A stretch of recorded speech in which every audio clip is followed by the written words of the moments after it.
इस महफिल को शोहदाए करबला बिलखुसूस सालार काफिला हज़रत सैयदना इमाम हुसैन रज़ियल्लाहु ताला अन्हु से तो निस्बत है, मगर वो निस्बत बाद में है।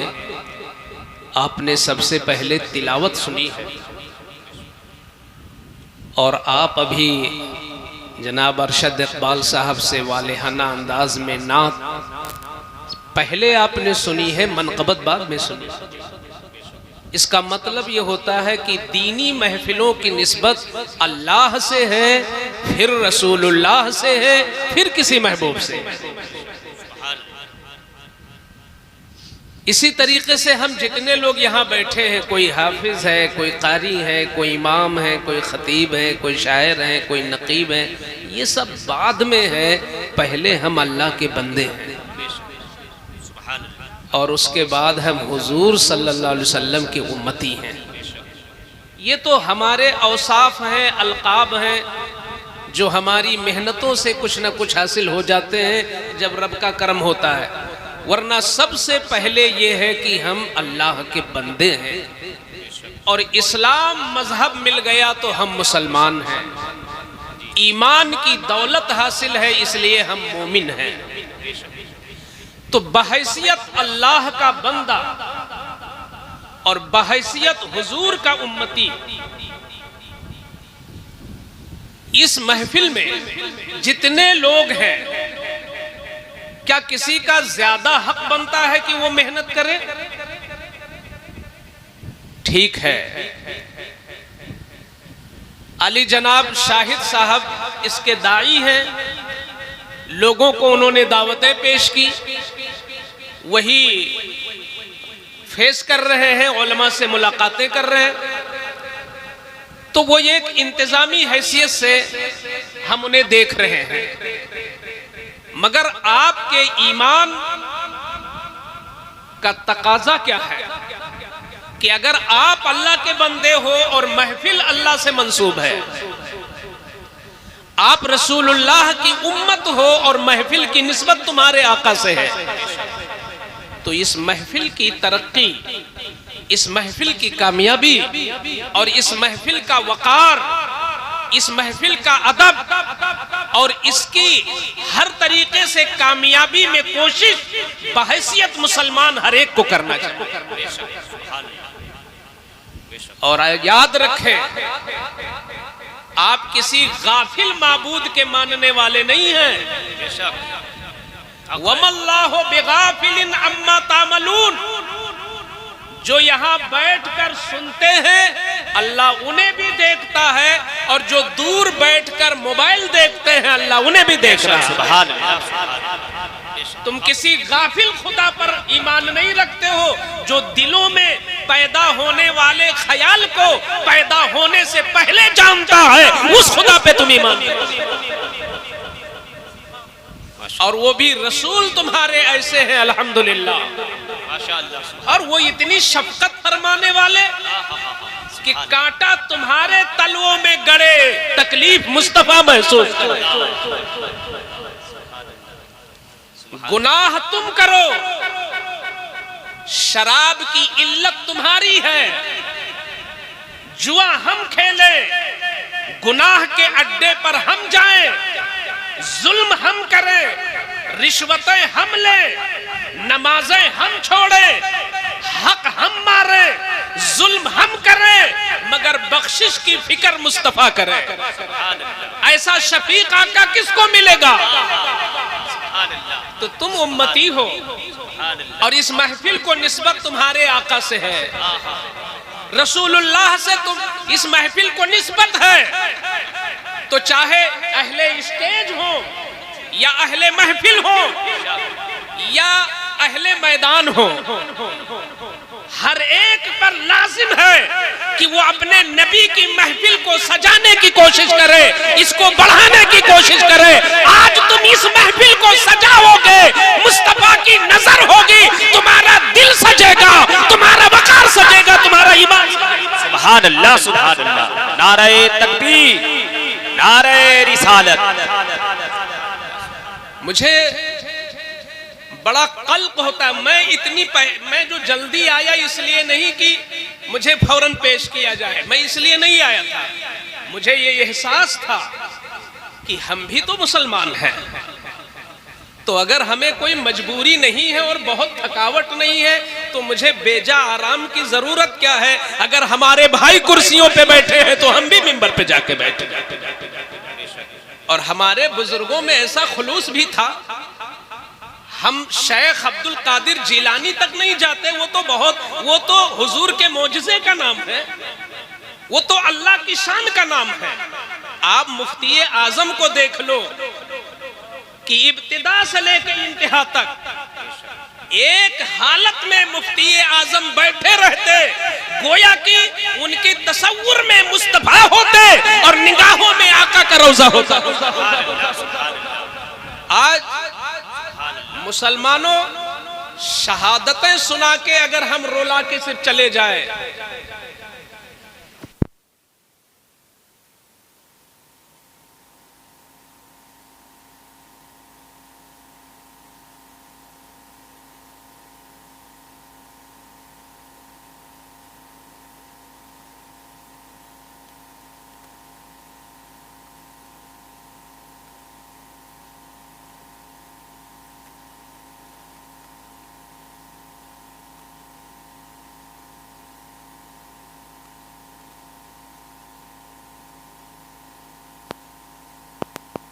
बात करें, पढ़ते रहिए दुरूद शरीफ। अल्लाहुम्मा सल्ली अला सय्यिदिना व मौलाना मुहम्मद मादनिल जूदी वल करम व आलिहि व बारिक व सल्लिम सल्लल्लाहु अलैहि वसल्लम।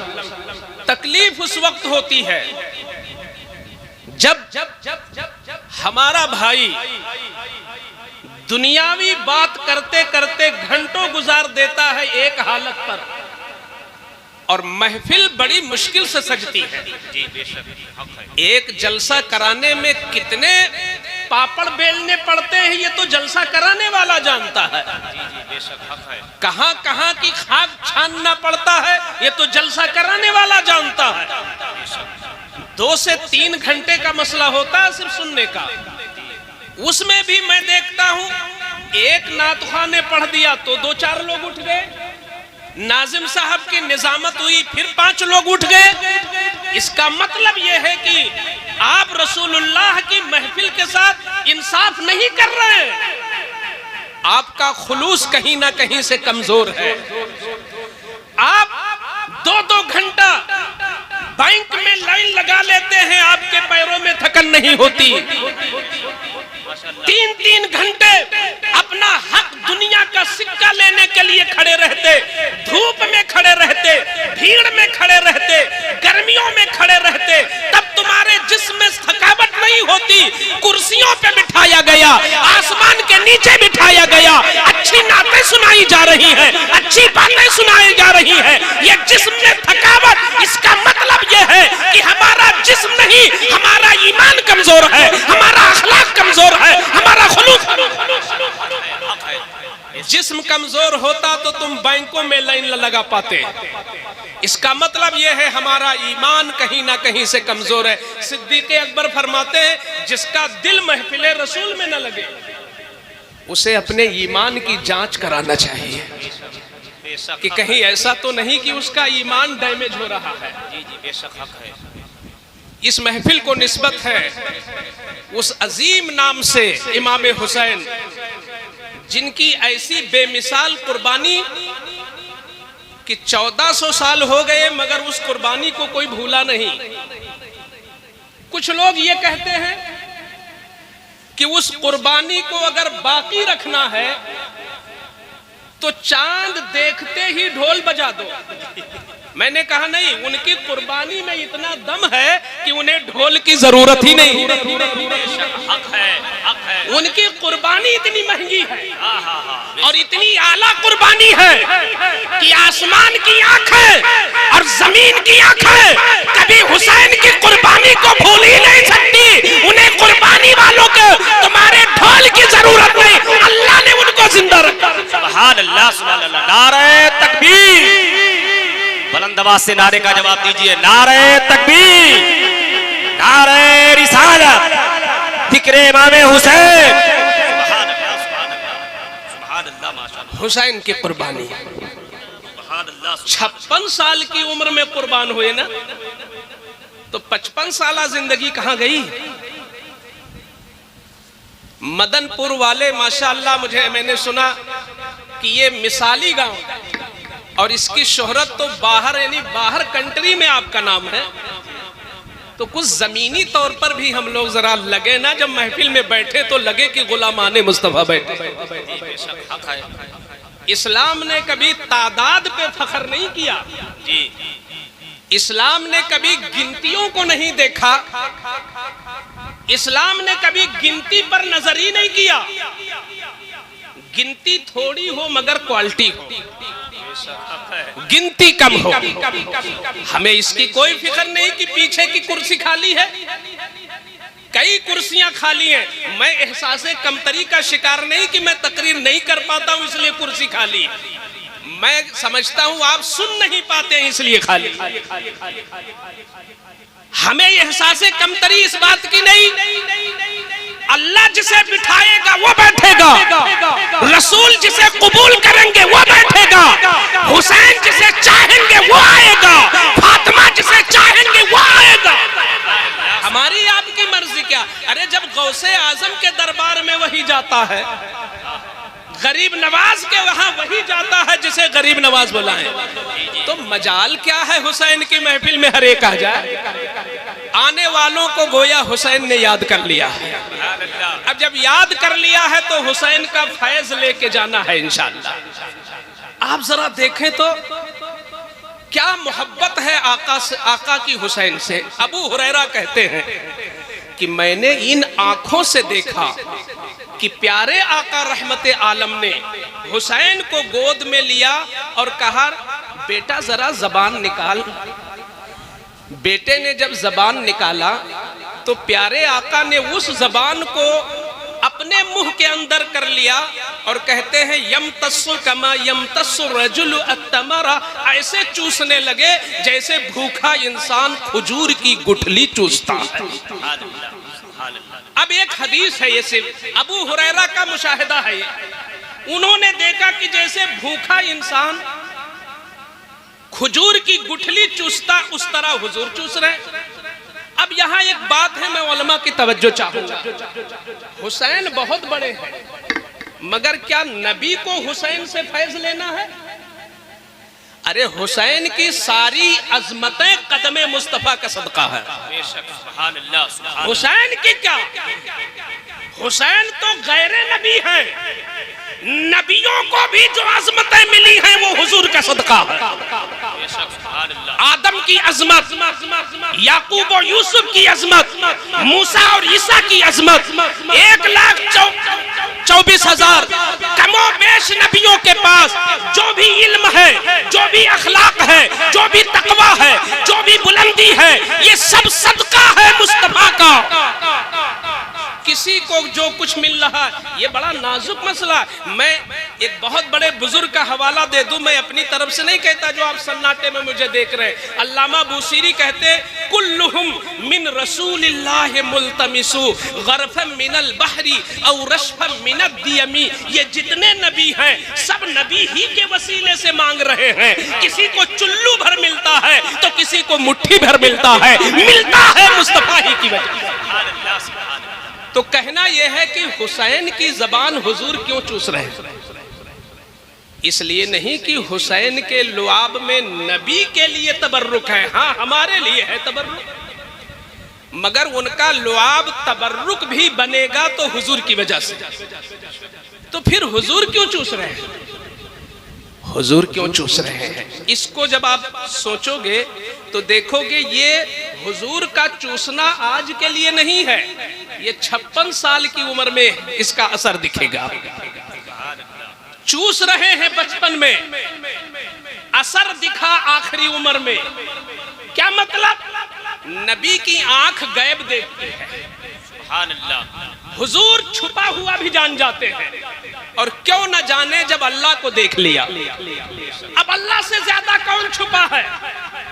और कोई गैब क्या तुमसे निहा हो भला, जब ना खुदा ही छुपा तुम पे करोड़ों दुरूद। मुस्तफा दीवार के पीछे आप नहीं जानेंगे, मदीने के अंदर क्या हो रहा है आप नहीं जानेंगे, सफा पहाड़ी के पीछे क्या हो रहा है नहीं जानेंगे, हमारे दिल में क्या हो रहा है आप नहीं जानेंगे। अरे ये बहुत छोटी चीजें हैं, सबसे ज्यादा छुपी चीज अल्लाह की जात है, और जब अल्लाह ही को देख लिया तो नबी से अब कुछ छुप ही नहीं सकता। सुभान अल्लाह, सुभान अल्लाह। नबी से छुप नहीं सकता।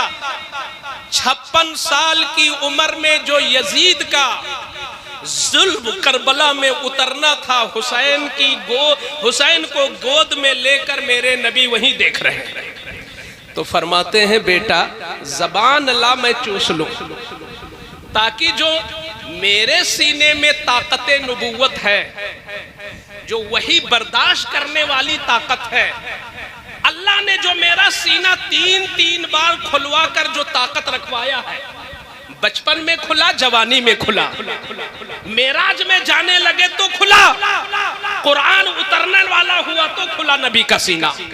अब नबी के सीने में बेपनाह कुव्वत, मगर करबला आना है हुसैन पर, तो मेरे आका ने हुसैन की जबान को चूस लिया और अपने सीने में जो रूहानी ताकत थी उस ताकत को हुसैन के सीने में मुंतकिल कर दिया, ताकि जब करबला का मैदान हो, यजीद जब जुल्म ढाए, अली अकबर की लाश एक तरफ हो, अली असगर की लाश एक तरफ हो, अवनो मोहम्मद की लाश एक तरफ हो, ये लाशें हुसैन के कदमों में जंजीर न बन सके, बल्कि हुसैन इन कुर्बानियों को देकर के दीन बचा ले, ये मुस्तफा ने ताकत पहुंचा।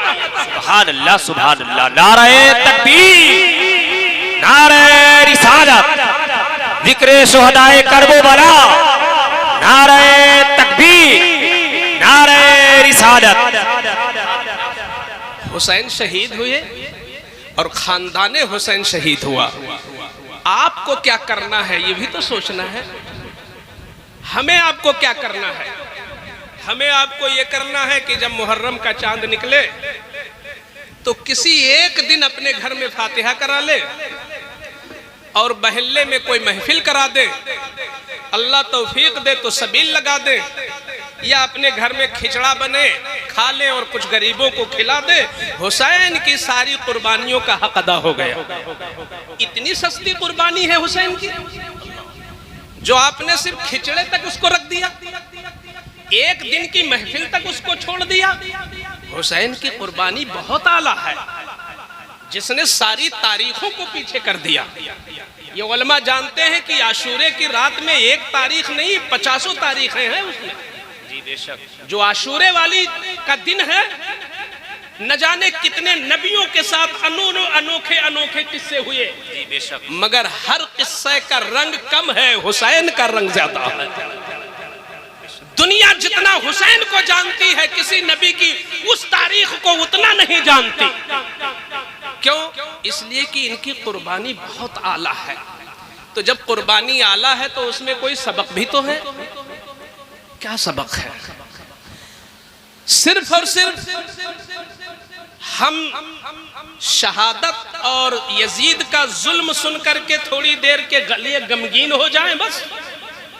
क्या मेरे हुसैन ने इसलिए शहादत दी थी कि नाना की उम्मत गमगीन हो जाए? हमें इस पर गौर करना है कि शहादत तो हुई 56 बरस की उम्र में, ये जो 55 साला जिंदगी हुसैन की है ये किसके लिए है?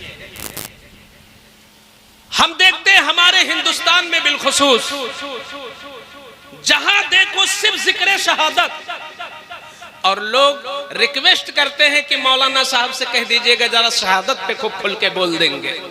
मैंने कहा ठीक है भाई, मरीज आप हो, डॉक्टर हम हैं। मरीज अगर खुद कहे डॉक्टर से कि ये दवा लिख दो तो ये मरीज का नुकसान है। मरीज अपना मर्ज बताए, ये डॉक्टर का काम है नुस्खा वो तजवीज करेगा। आपको शहादत की जरूरत नहीं है, आपको इबादत की जरूरत है। तवज्जो, इस कौम को क्या किसी मैदान में कल जाके शहीद होने की जरूरत है? अरे शहादत का मौका तो किसी किसी को मिलता है। वो एक कंडीशन होती है जब शहादत मिल जाती है। शहादत एक दर्जा है जो अल्लाह अता करता है। तुम दुनिया में पैदा हुए हो शहादत के लिए नहीं, किसी किसी को शहादत मिलती है, मगर इबादत सबके लिए है। इबादत सबको करना है। मदनपुर वालों कभी गौर किया कि जिस हुसैन की शहादत में सुन करके आप आंखों से आंसू बहाते हो, उनकी इबादत कैसी थी? कभी इस पर तवज्जो किया? कैसी इबादत थी? आज हम तो आधा किलोमीटर पैदल नहीं चल सकते। अगर हमको मदऊ किया है जलसे वालों ने तो आधा किलोमीटर क्या 100 मीटर भी हमें महंगा पड़ेगा कि अरे यार क्या तुमने दावत दिया है, पैदल जाना है क्या? आज हमारा ये हाल है। जरा हुसैन का मसला देखो, कितने आला घराने के हैं वो कि जिब्रील भी बगैर इजाजत उनके घर में नहीं जाता है। घराना इतना आला कि जिब्रील जैसे फरिश्ते भी बगैर इजाजत के जिनके घर नहीं आते, जिनको हुजूर झूला झुलाते और खुद जिब्रील झूला झुलाते, नबी जिन्हें कंधे पे बिठाते और जिनकी जबान चूसते, इतने नाजो नेमत में पलने वाले हुसैन ने 25 मरतबा मक्का मदीना से मक्का पैदल जाकर के हज किया, दुनिया वालों को सबक दिया। ऐ दुनिया वालों, ऐ नबी की उम्मत, तुमसे मेरी शहादत न देखना, मेरी इबादत भी देखना। तुम्हें इबादत की भी जरूरत है और वक्त आ जाए तो शहादत की। 25 हज। हमने कितनी फजर पढ़ी है पैदल जाके। आज का जवान अगर गांव में मस्जिद ना हो और जुमा 1 किलोमीटर पे जाना पड़े तो मोटरसाइकिल ना हो, अब्बा कहें जाओ नमाज पढ़ाओ, तो हमारा जवान नहीं जाएगा कि मोटरसाइकिल है ही नहीं, कैसे चले जाएं? आप जवान हैं, मुझे तो शर्म आती है जवान कहने में। जुमा की नमाज के लिए आप 1 किलोमीटर न जा सके और मुहर्रम का चांद निकले तो या हुसैन कहने के लिए निकल पड़े। ये कौन सा अंदाज है? हुसैन तो घोड़ा होते हुए, ऊंट होते हुए, अरे उन्हें घोड़े और ऊंट की क्या जरूरत थी? सहाबा हुसैन से इतनी मोहब्बत करते थे कि अगर हुसैन चाहते तो सहाबा अपने कंधों पर बिठा करके उन्हें मक्का तक पहुंचाते, मगर मेरा हुसैन पैदल जाता है। 1 मरतबा नहीं, 25 मरतबा जाता है। ये सबक है हुसैनियों के लिए कि अगर तुम्हें रूहे हुसैन को खुश करना है तो हुसैन पैदल हज करने गए हैं, कम से कम तुम नमाज पढ़ने चले जाओ, मस्जिद में तिलावत करने चले जाओ, जलसों में कुरान सुनने और हदीस सुनने के लिए चले। ये हुसैन का पैगाम है।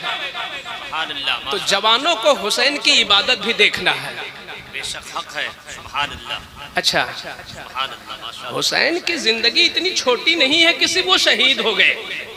अगर सिर्फ डायरेक्ट शहीद हो जाते तो मुझे लगता है कि वो 55 साल फिर आपने क्या किया। और शहादत तो आखिर में हुई, बचपन में हुजूर की हदीसों को फैलाया, काम किया है मेरे हुसैन।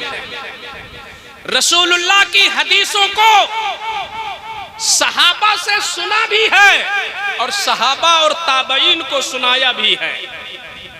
मेरे हुसैन ने उम्मत का फलाही काम बहुत किया है।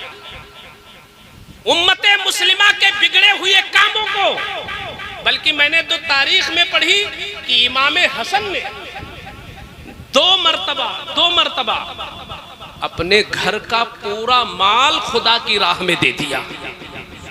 जानते हैं हमारे लोग जो अपने इमाम से 100 रुपये का मुसाफा न करें जुमा के दिन, जो ईद की नमाज पढ़ के चले आए और ईद जैसी नमाज पढ़ाने वाले इमाम को 50 रुपया न दे सके, हम कहते हैं या हसन या हुसैन।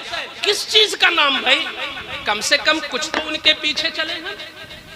2 मरतबा अपने घर का माल खुदा की राह में पूरा का पूरा एक टुकड़ा दे दिया खुदा की राह में, और 3 मरतबा आधा माल खुदा की राह में दिया। तो हसनो हुसैन से सिर्फ शहादत नहीं सुनना है, उनकी सखावत भी सुनना है। आपको तबलीग ये है कि आप अपने बच्चों को सखी बनाएं। जब सखी बनता है ना बंदा, तो सखावत के लिए माल चाहिए।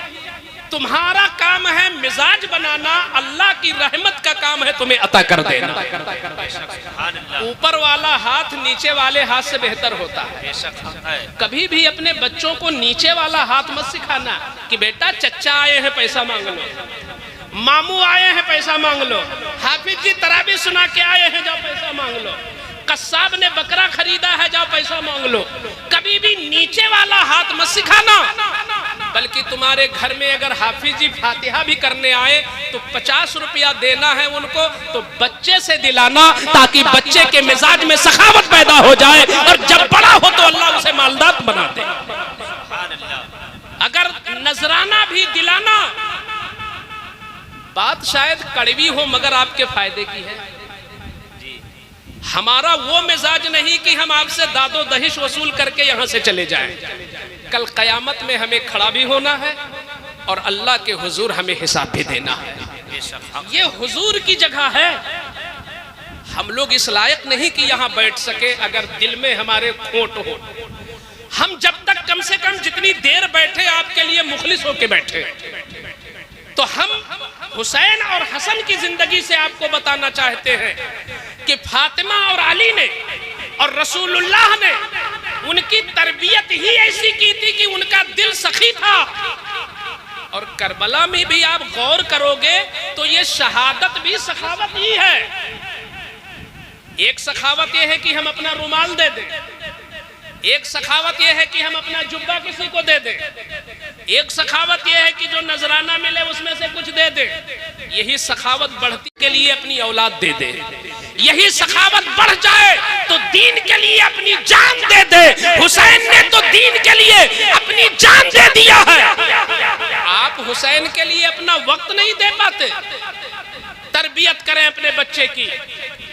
अच्छा, यहाँ महफिल में जितने लोग बैठे हैं ये बताएं, क्या कोई बाप अपने बेटे से उतनी मोहब्बत कर सकता है जितना हुजूर ने हसन और हुसैन से मोहब्बत किया?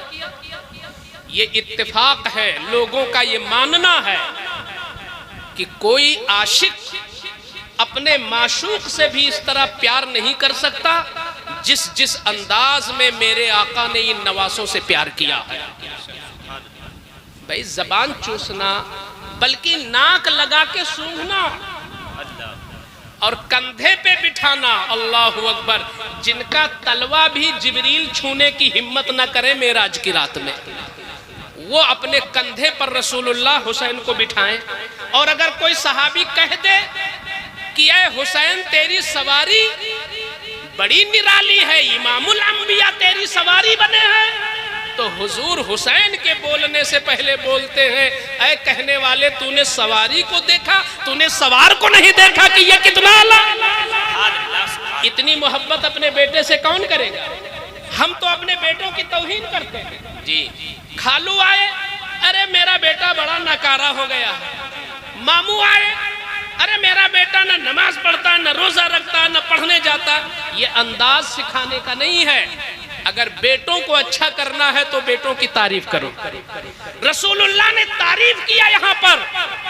मैं मानता हूं कि हसन की अजमत बहुत है, मैं मानता हूं हुसैन की अजमत बहुत है, मगर सारी अजमतें कायनात की, अल्लाह के बाद जो कुछ है सब तो रसूलुल्लाह का है। तो जब सहाबी ने कहा कि ऐ हुसैन तेरी किस्मत को सलाम, तेरी सवारी अच्छी है, तो ये कितना अच्छा अंदाज है रसूलुल्लाह का कि अपनी तारीफ नहीं सुन रहे हैं और कहते हैं तारीफ करने वाले, मेरी तारीफ न कर, मेरे नवासे की तारीफ कर। कितना अच्छा है। तो यहाँ से एक सबक मिला कि अगर हम अपनी औलाद की तारीफ करें मेहमानों से तो औलाद अच्छी बनती। ये माँ बहनें भी मुझे सुन ले, ये बहुत कोसती हैं अपनी औलाद को। औलादें बिगड़ जाती हैं कोसने से और संवर जाती हैं तारीफ से। कोई तो पहलू है आपकी औलाद में, कुछ तो है तारीफ के लायक। रसूलुल्लाह ने अपने बच्चों की तारीफ की और खुद इनकी इज्जत की। आज लोग रोना रोते हैं कि मौलाना अमजद साहब क्या करें, इतना मैंने कमाया, बताइए, पूरी जिंदगी मैंने अपनी सब खराब कर डाली, और मेरा बेटा तो सलाम करने को राजी नहीं। तो मैंने कहा तुमने किरदारे हुसैनी सुना ही नहीं और ना किरदारे हुसैनी पे तुमने अमल किया। तुम तो जलसे में आते थे सिर्फ शहादत सुनने, तुमको आना चाहिए हुसैन की सीरत सुनने। हुसैन की सीरत सुनो ताकि बच्चे अच्छे हों और बच्चों तक हुसैन की सीरत पहुंचाओ। बच्चे कब अच्छे होते हैं? जब बाप खुद बढ़ करके उनकी इज्जत करे। ये कहां से हमें मिला? ये हुजूर की जिंदगी से मिला। फातिमा जहरा का जब अक्द हो गया और मौला अली के यहां से जब आई वापस, पैगंबर चारपाई पे बैठे हैं। एक बेटी का क्या फर्ज बनता है कि वो खुद आए, बढ़ के अपने बाप को सलाम करे। यही तो हमारा आपका मिजाज है कि बेटी आई है तो मुझे सलाम करे। लेकिन वाह रे हुजूर, कैसी तरबियत दे रहे हैं। फातिमा ने अभी दरवाजे के अंदर कदम रखा, हुजूर खुद खड़े हो गए।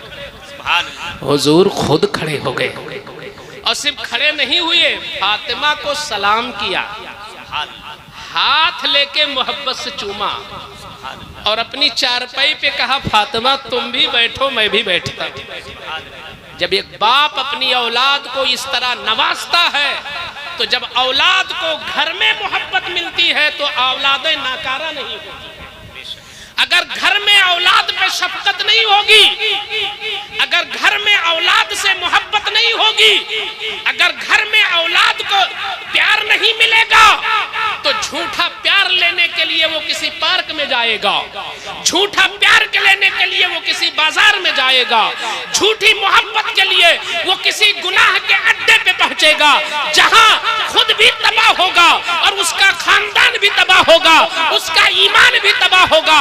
आज जो कौम की बच्चियां झूठी मोहब्बत की शिकार हो करके ये निकल जाती हैं, वजह क्या है? हमने अपने घर में फातिमा की तरह, जिस तरह रसूलुल्लाह ने फातिमा को पाला था, हमने अपनी बेटियों को फातिमा की तरह नहीं पाला तो बेटियां निकलती चली जाएंगी।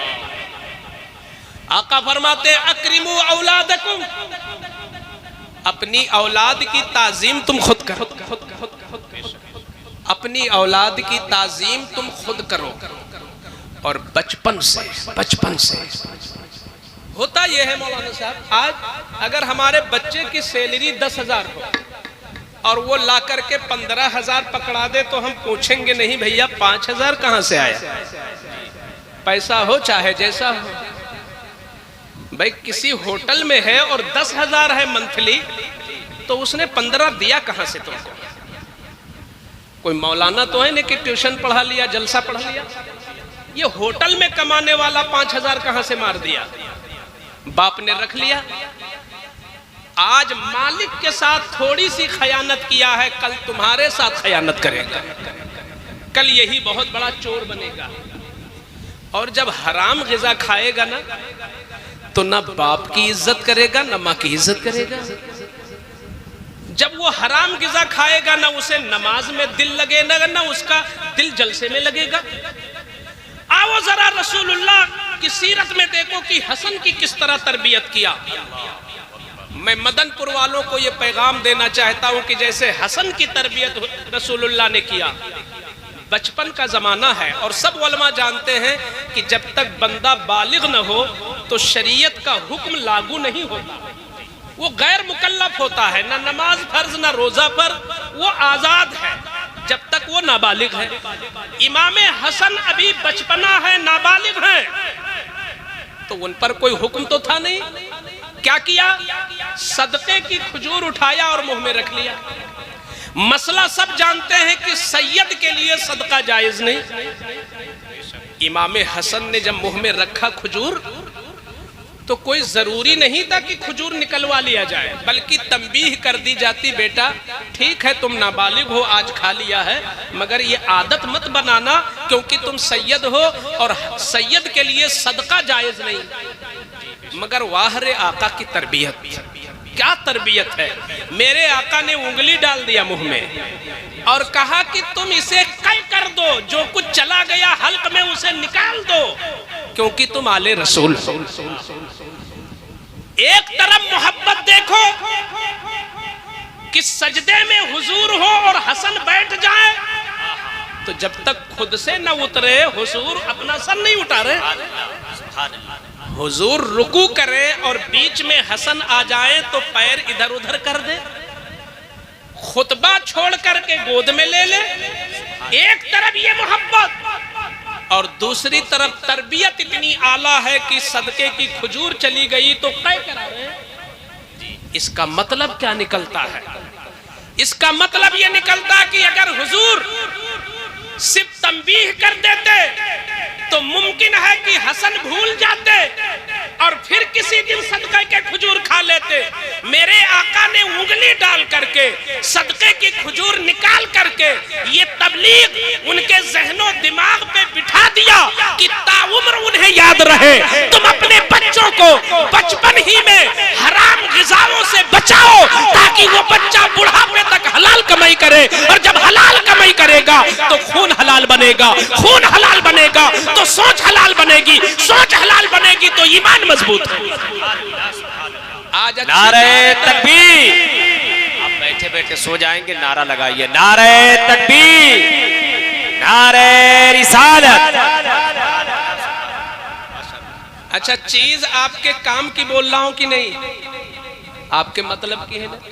पीछे माँ बहनें भी बैठी हैं, उनके भी मतलब की होनी चाहिए। ये आप जान ले दोस्तों कि घर में अगर माहौल अच्छा नहीं है तो न जलसा फायदा देगा, न मदरसा फायदा देगा, न तुम्हें उमरा फायदा देगा, न गौसे आजम के दरबार का टूर तुम्हें फायदा देगा। घर का माहौल पहले अच्छा करो। घर में सुकून न हो तो कोई चीज अच्छी लगती है? अच्छा, घर में कब सुकून होगा? जो घर के सुतून है मेन में, बाप माँ, भाई बहन, शौहर बीवी, बेटा बाप, अगर ये लोग आपस में अपना ताल्लुक अच्छा नहीं रखेंगे तो वो घर चाहे कूलर लगा हो चाहे एसी लगा हो, और जितनी भी जिंदगी के अच्छे असबाब हो उस घर में ठंडक तो होगी मगर सुकून नहीं होगा। सुकून कब होगा? सुकून कब होगा? जब हम हुजूर और सहाबा और अहले बैत से हम जिंदगी सीखेंगे। क्या किया उन्होंने? आज अगर शौहर कहीं जलसे में थोड़ा लेट हो जाए या फोन न करे या किसी काम में आप फंस जाएं और बताएं ना, भूल जाएं, तो आप घर पे जब जाएं तो देखें किस तरह आपका इस्तकबाल होता है। थोड़ी सी भी अगर बेतवज्जोही हो जाए तो वो आपे से बाहर। अहलिया, उन्हें पता नहीं है कि सहाबिया जो थी और हुजूर के जमाने की जो खवातीन थी, जो बीवियां थी, उनकी सीरत क्या थी, इन्हें पता नहीं बेचारियों को। मैं बता दूं इनको, शौहर को खुश कर रखना और हर हाल में शौहर को राजी रखना ये कितना जरूरी है, ये उम्मे सुलैम की जिंदगी से देखो।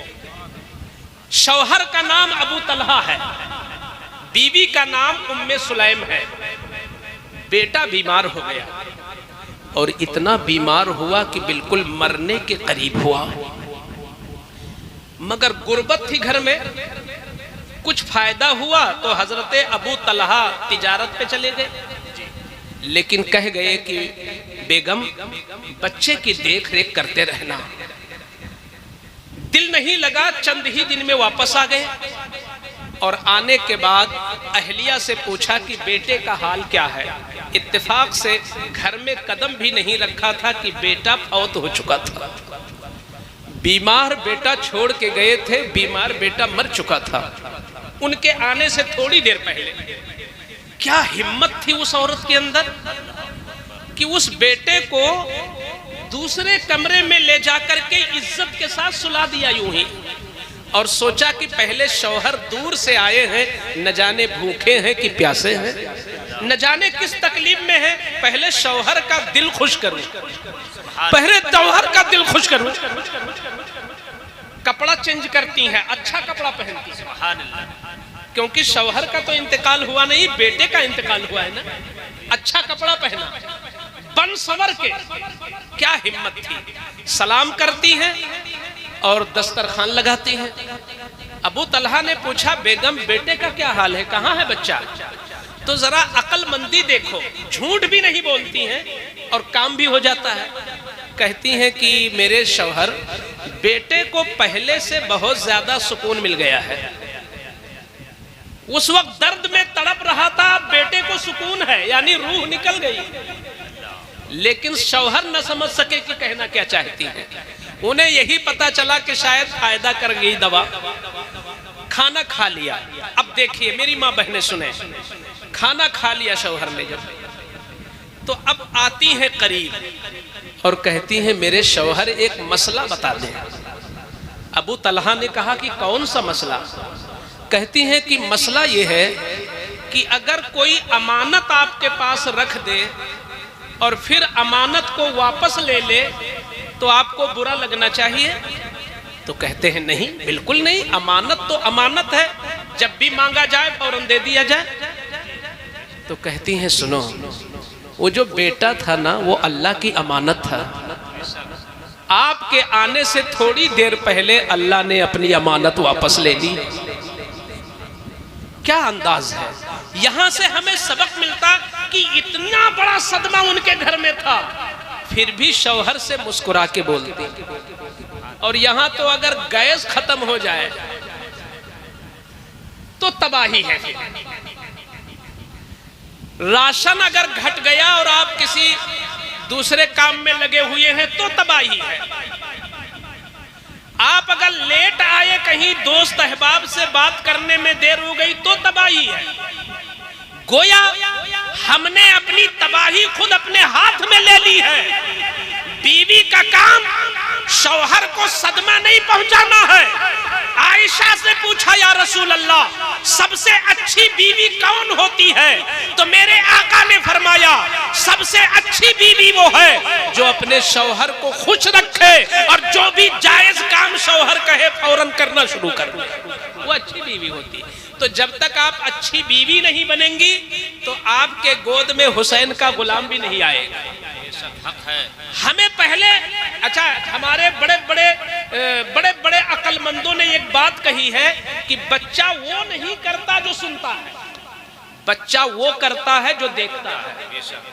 सुनाते रहो आप कहानी, बच्चे को कोई मतलब नहीं, करते क्या हो आप।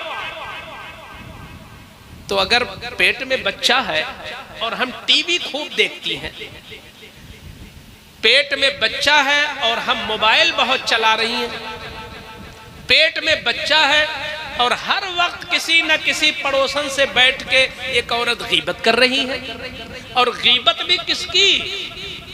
किसी दूसरे की नहीं, अपने ही घर की किसी न किसी की गीबत। बिल्कुल हक है भाई। गैरों से हमें जलन नहीं होती, जलन तो अपनों से होती है ना। जो साथ में चाय पीते हैं वही हासिद होते हैं, जो साथ में सफर करते हैं ना वही आपके बड़े हासिद होते हैं। दूर वाले की तरक्की सुन के तो आदमी खुश होता है, अपनी तरक्की नहीं देखी जाती।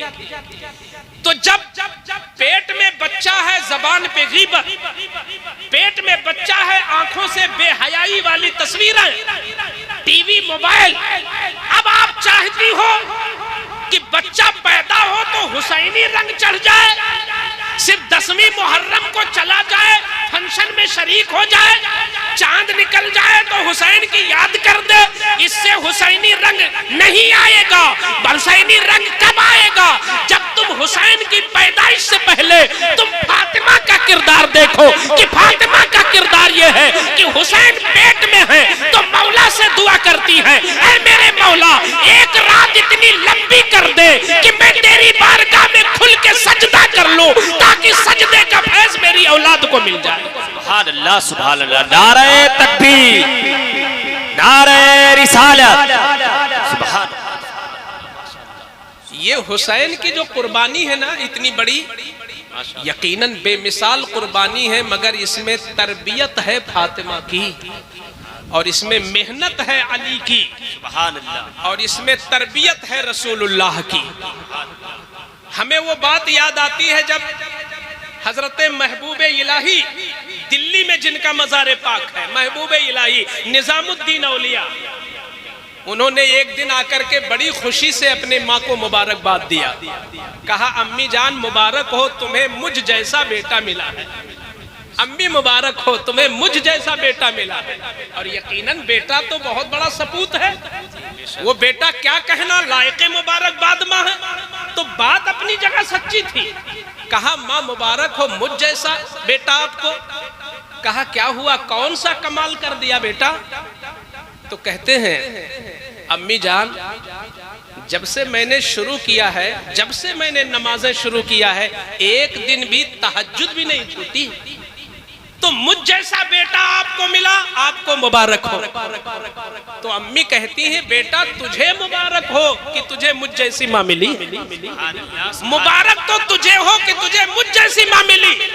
कहा क्या, तो कहती है सुन, गर्मी हो या सर्दी, बरसात हो, बारात हो, घर में शादी हो, घर में मौत हो, घर में मेहमान हो, घर में टेंशन हो, घर में लड़ाई हो, कुछ भी हो, मैंने कभी भी बगैर वजू के तुझे दूध नहीं पिलाया।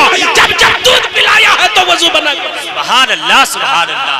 नारे तकबीर, नारे रिसालत।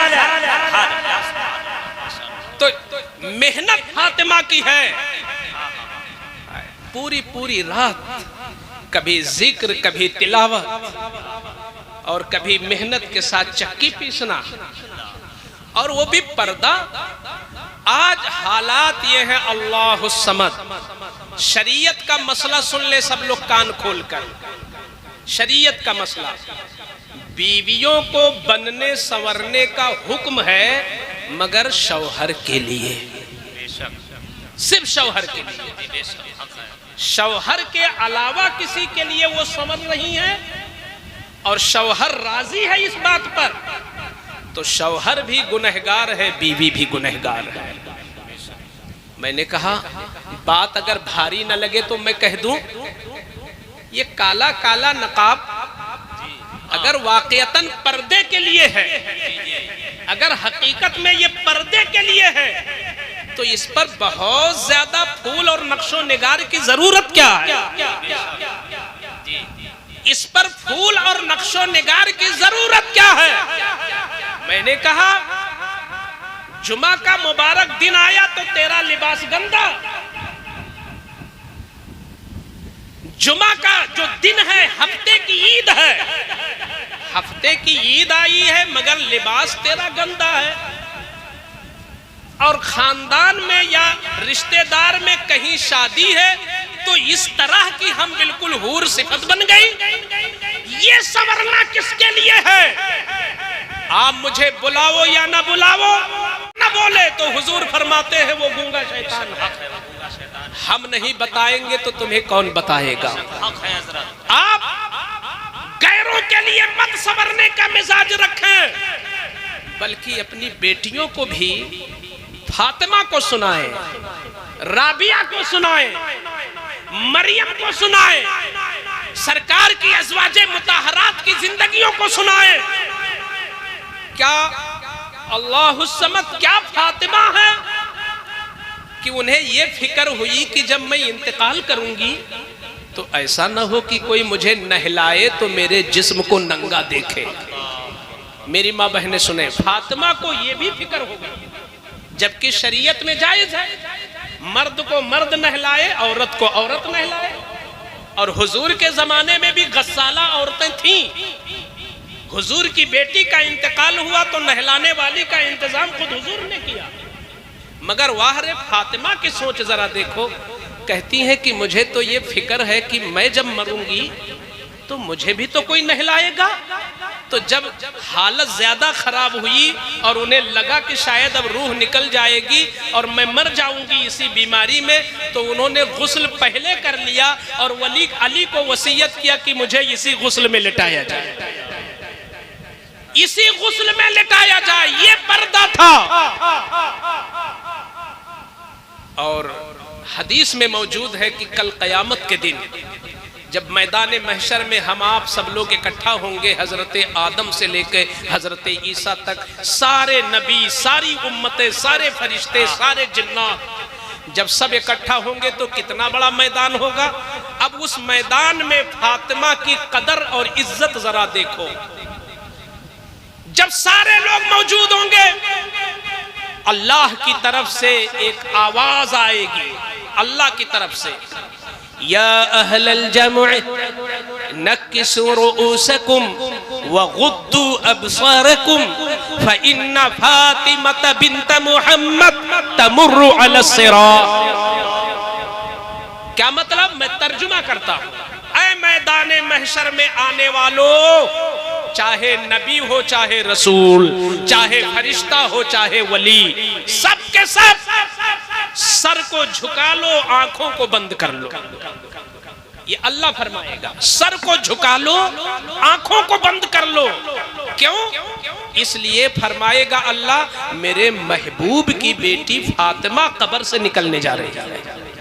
जब दुनिया में कोई उसको न देख सका, गैर महरम ने कभी उसका चेहरा नहीं देखा, गैर महरम ने कभी नंगा बाल नहीं देखा, वो सड़कों पे चलने वाली और शादियों में सजने वाली खातून नहीं थी, बल्कि अपने आंगन में भी अपने सर से दुपट्टा नहीं हटाती थी, वो है फातिमा। तो जब कयामत में उठेंगी तो अल्लाह उन्हीं की शक्ल में 70,000 हूरें पैदा करेगा, जो देखने में बिल्कुल फातिमा होंगी, देखने में उन्हीं की शक्ल में, और वो उन हूरों के बीच में असली फातिमा बीचों बीच में होंगी, और उसी नाज अंदाज के साथ जन्नत में चली जाएंगी फातिमा। अगर फातिमी किरदार घर में हो तो बेटी भाग नहीं सकती।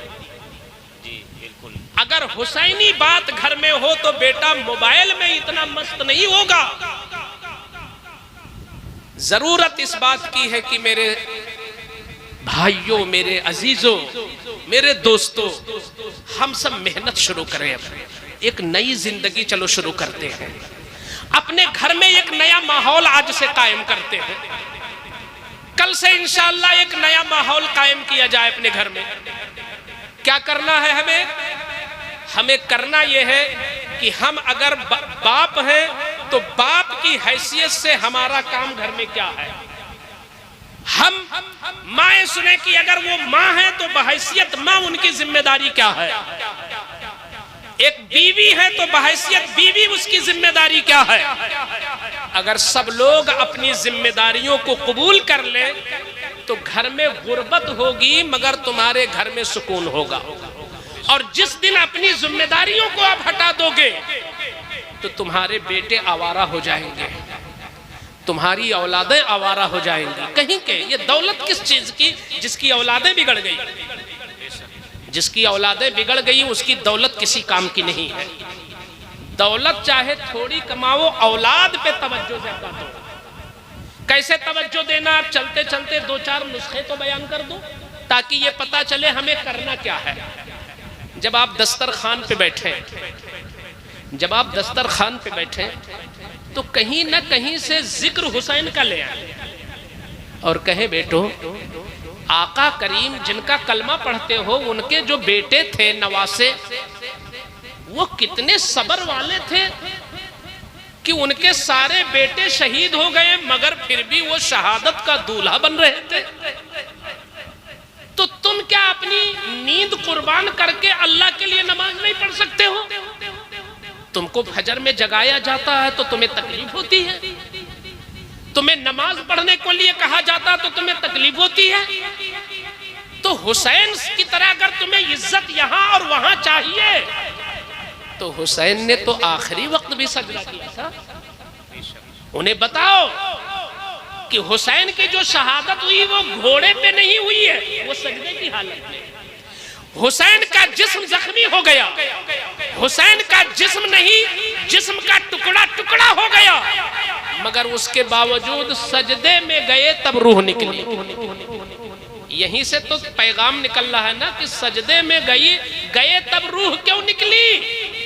इसलिए निकली कि नाना जान की उम्मत ये समझ ले कि हुसैन ने खिचड़ा मलीदा के लिए शहादत नहीं दी है, सजदों के लिए शहादत दी है और इबादत के लिए शहादत। अपने बच्चों को बताओ बेटा, अपनी जात की बात आए तो सब्र कर लिया करो, लेकिन दीन की बात आए तो दीन में सब्र न करना। अगर कोई तुमको बुरा कह दे और मुसलमान भाई है तो सब्र कर लेना, हुजूर की सुन्नत है। सब्र कर लेना हसन की सुन्नत है। लेकिन अगर तुम्हारे नबी को कोई कुछ कहे, अगर तुम्हारे नबी को कोई कह दे इस तरह कि उनको पीठ के पीछे का इल्म है, अगर तुम्हारे नबी को कह दे कि वो सलाम नहीं सुनते, वो दरूद नहीं सुनते, वो ये नहीं कर पाते, वो नहीं कर पाते, तो उस वक्त तुम हजरत मुआज और हजरत मऊज की तरह सिपाही बन जाना। और उन्होंने अबू जहल जैसे दुश्मन को मारा था तो तुम भी नबी के दुश्मन को थप्पड़ मारो। अपने बच्चों को शुजाअत सिखाओ, अपने बच्चों को हिम्मत सिखाओ, दीन के लिए हिम्मत और अपनी जात के लिए सब्र। ये आप बैठेंगे दस्तरखान पे तभी तो सिखा सकेंगे। अपनी बेटियों को कहो, अपनी बेटियों को कहो, बेटी अगर तुझे जन्नत चाहिए तो जन्नत की कुंजी फातिमा के पास है, और फातिमा किसी बेहया को नहीं आने देंगी। जो हया वाली औरत होगी, जो पर्दे वाली औरत होगी, उस पर्दे वाली को फातिमा अपनी जन्नत में ले जाएगी। तो तुम हया इख्तियार करो, पर्दा करो। पर्दे में तुम्हारी इज्जत है, पर्दे में तुम्हारी सलामती है। आप ऐसा भी कर सकते हो कि मोबाइल में किसी अच्छे आलिम की पर्दे के मौजू पे तकरीर लगा दो।